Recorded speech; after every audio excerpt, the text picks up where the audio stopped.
Mr. Harris liked trains. He was afraid of aeroplanes, and didn't like buses. But trains, they were big and noisy and exciting. When he was a boy of 10, he liked trains. Now he was a man of 50, and he still liked trains. So he was a happy man on the night of the 14th of September. He was on the night train from Helsinki to Oulu in Finland, and he had 10 hours in front of him. I've got a book and my newspaper, he thought. And there's a good restaurant on the train.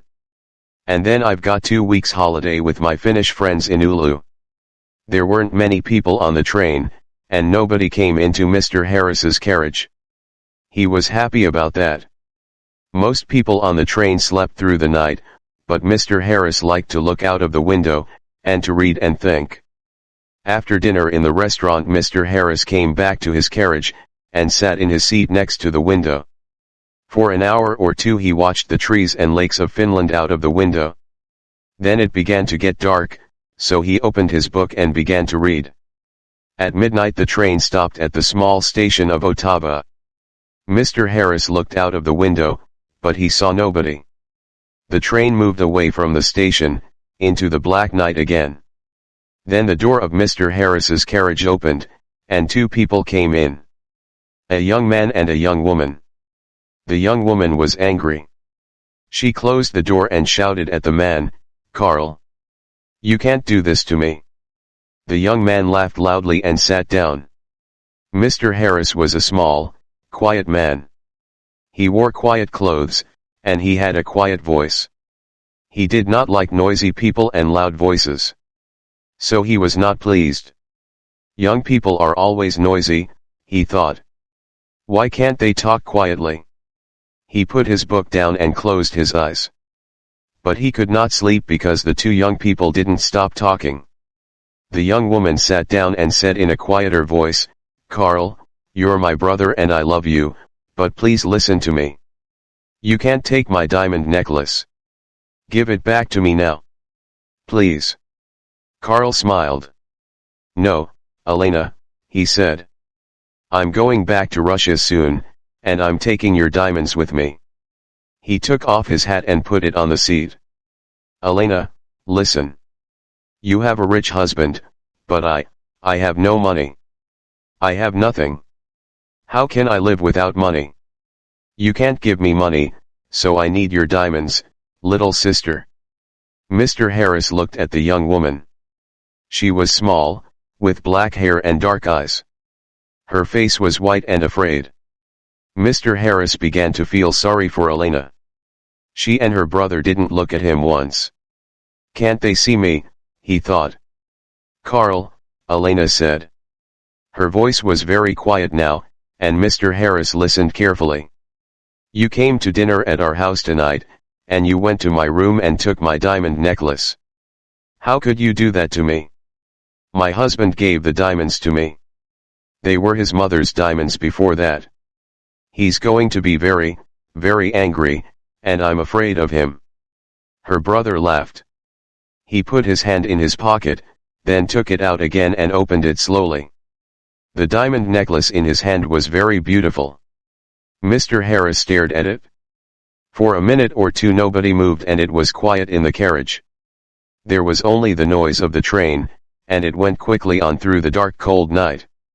Mr. Harris opened his book again, but he didn't read it. He watched Carl's face, with its hungry eyes and cold smile. "What beautiful, beautiful diamonds," Carl said. "I can get a lot of money for these." "Give them back to me, Carl," Elena whispered. "My husband's going to kill me.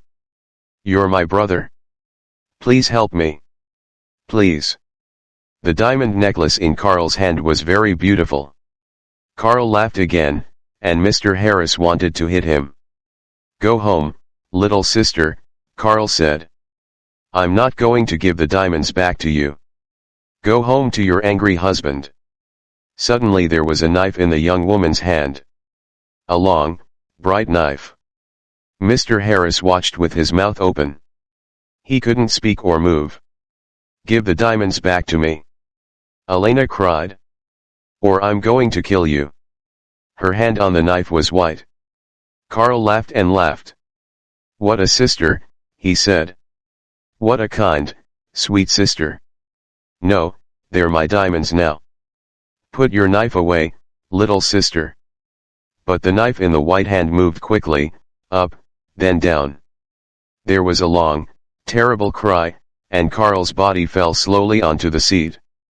The color of the seat began to change to red, and the diamond necklace fell from Carl's hand onto the floor. Elena's face was white. "Oh no," she whispered. "Carl. Come back, come back. I didn't want to kill you." But Carl didn't answer, and the red blood ran slowly over the floor. Elena put her head in her hands, and again in the carriage there was a long, terrible cry. Mr. Harris's face was white too. He opened his mouth, but he couldn't speak. He stood up, and carefully moved to the door. The young woman was quiet now. She didn't move or look up at Mr. Harris. In the corridor, Mr. Harris ran. The guard was at the back of the train and Mr. Harris got there in half a minute. There was a long, terrible cry, and Carl's body fell slowly onto the seat. "Quickly," Mr. Harris said. "Come quickly. An accident, a young woman, oh dear. Her brother is dead." The guard ran with Mr. Harris back to the carriage. Mr. Harris opened the door and they went inside.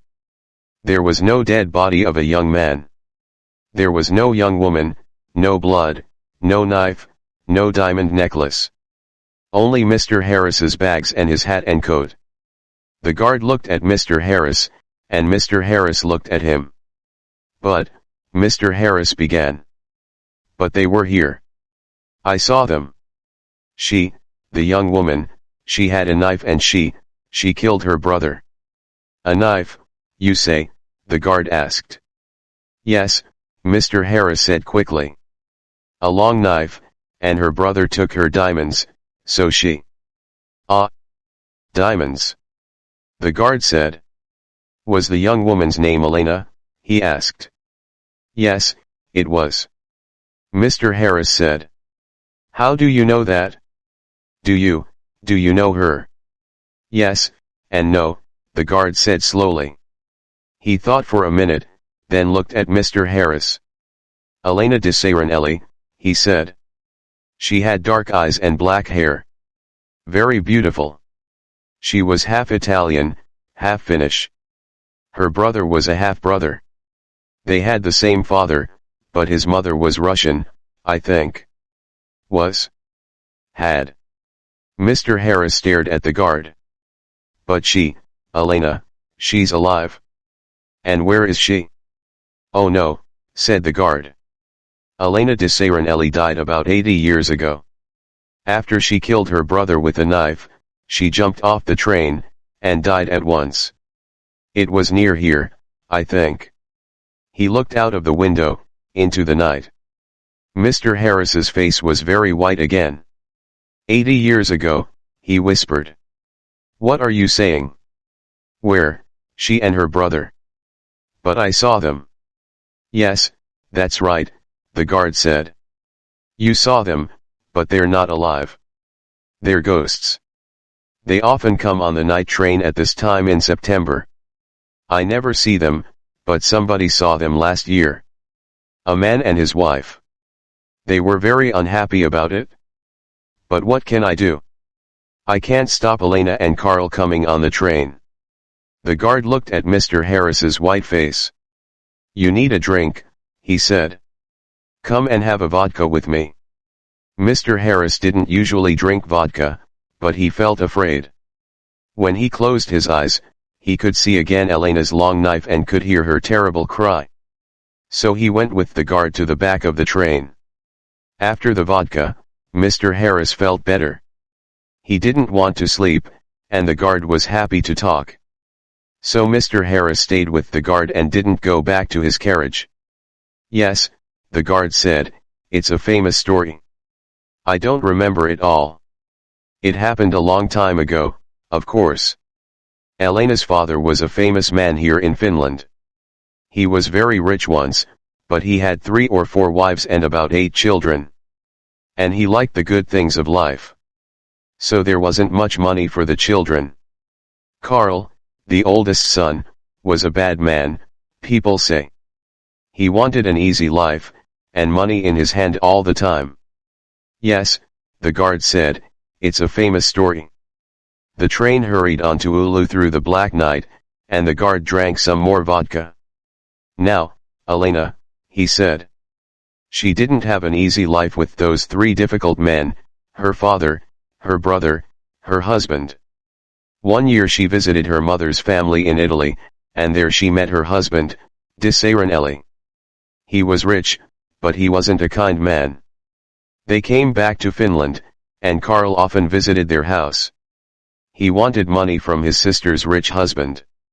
Elena loved her brother, and gave him some money. But Mr.Harris didn't like Karl and was angry with Elena.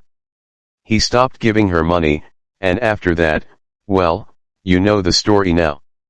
Yes, Mr. Harris said. Poor, unhappy Elena. Mr. Harris stayed with his friends in Oulu for 2 weeks. They were quiet weeks, and Mr. Harris had a good holiday. But he took the bus back to Helsinki. The bus was slow, and there were a lot of people on it, but Mr. Harris was very happy. He didn't want to take the night train across Finland again.